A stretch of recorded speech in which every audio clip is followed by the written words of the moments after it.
Salut.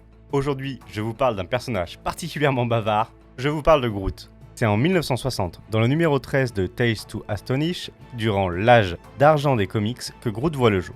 Et oui, Groot était là avant Spider-Man. Il est la création de Stan Lee et Jack Kirby et de l'encreur Dick Ayers. Dans un premier temps, Groot est décrit comme un monstre extraterrestre végétal. Il n'apparaît que très peu durant de nombreuses années. C'est uniquement en 2005 qu'il fera partie des Howling Commandos, équipe d'élite formée par Nick Fury. Groot participe ensuite aux événements d'Annihilation, qui marqueront son retour dans l'espace. Il est d'ailleurs détruit comme dans les films, mais il se régénère à chaque fois grâce à une brindille que conserve Rocket Raccoon. Puis, Star-Lord va le recruter et il deviendra l'un des membres des fameux Gardiens de la Galaxie.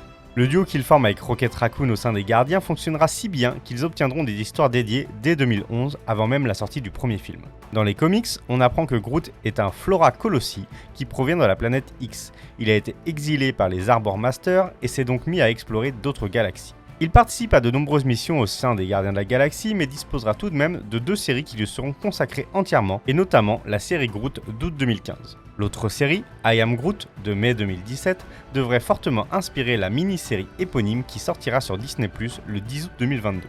Parmi les capacités de Groot, on notera celle de gérer la croissance de ses branches. Il a bien sûr une force surhumaine et il a le pouvoir de contrôler d'autres végétaux. Il peut aussi aider à guérir d'autres personnes, notamment d'empoisonnement. Groot ne sait malheureusement dire que « je suis Groot ». Il le prononce d'ailleurs sans faute, contrairement au doublage français qui a ajouté la faute et lui fait dire « je s'appelle Groot ». Malgré cela, il sait se faire comprendre de Rocket Raccoon. Alors, l'histoire de Groot vous a-t-elle branché ? Ouais, c'était pas terrible. Bref, si vous avez aimé cette vidéo, n'hésitez pas à vous abonner et à laisser un commentaire. On se retrouve tous les lundis, mercredis et vendredis sur TikTok et YouTube, et les mardis et jeudis sur Instagram. A très bientôt.